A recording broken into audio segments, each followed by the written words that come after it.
الحمد لله كما ينبغي لجلال وجهه وعظيم سلطانه. الحمد لله الذي جعل الحمد فاتحة كتابه.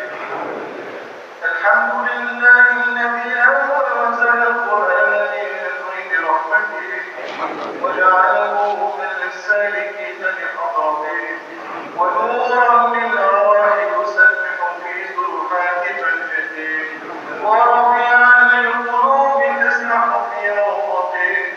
الحمد لله الذي فتح بالباقيات الصالحات جناته. الحمد لله الذي أغلق برحمته أبواب كرامه. الحمد لله الذي وفقنا لختم كتابه. الحمد لله الذي وفقنا لختم كتابه. الحمد لله الذي ألف بين قلوبنا وجمعنا على محبته. الحمد لله الشكور على قضائه والصبور على بلائه. الحمد لله مسمع في القبور. الحمد لله صاحب الحشر والبعث والنشور. الحمد لله الذي خلق السماوات والأرض وجعل الظلمات والنور. اللهم صل على سيدنا محمد الذي قال فيه الكريم بالمؤمنين رؤوف رحيم والذي قال فيه العظيم وإنك لعلى خلق عظيم.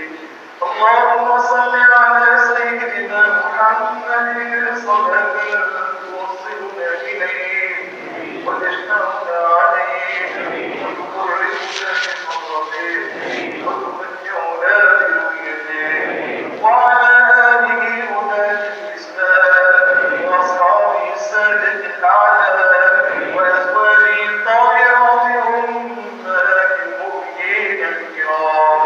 اللهم يا ربنا اشفعنا معه في أعلى مقام. اللهم يا ربنا اشفعنا معه في أعلى مقام وارزقنا يا ربنا في جواره حسن الختام.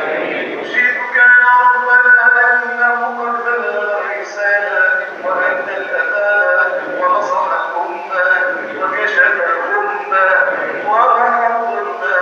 اللهم اجزه عنا خير ما جازيت به نبيا على قومه ورسولا عن رسالته.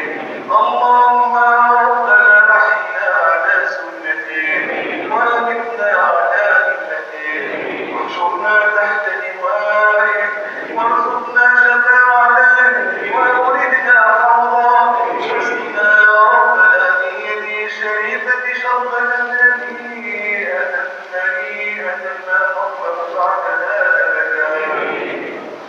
اللهم كما آمنا به ولم نره اللهم كما آمنا به ولم نره اللهم كما آمنا به ولم نره فلا تفرق بيننا وبينه حتى تدركنا كلنا برحمتك يا أرحم الراحمين يا رب العالمين.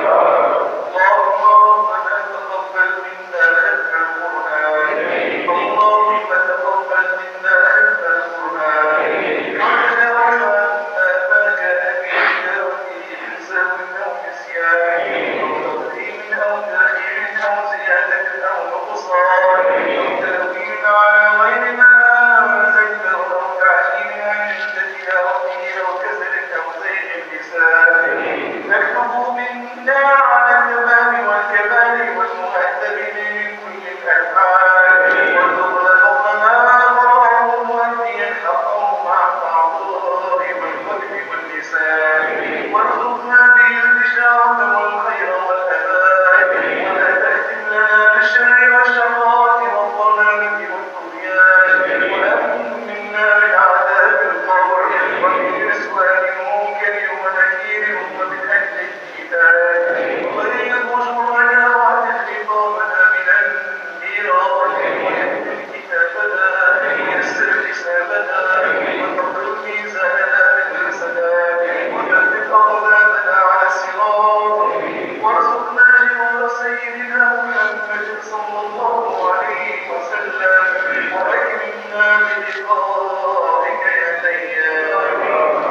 والسر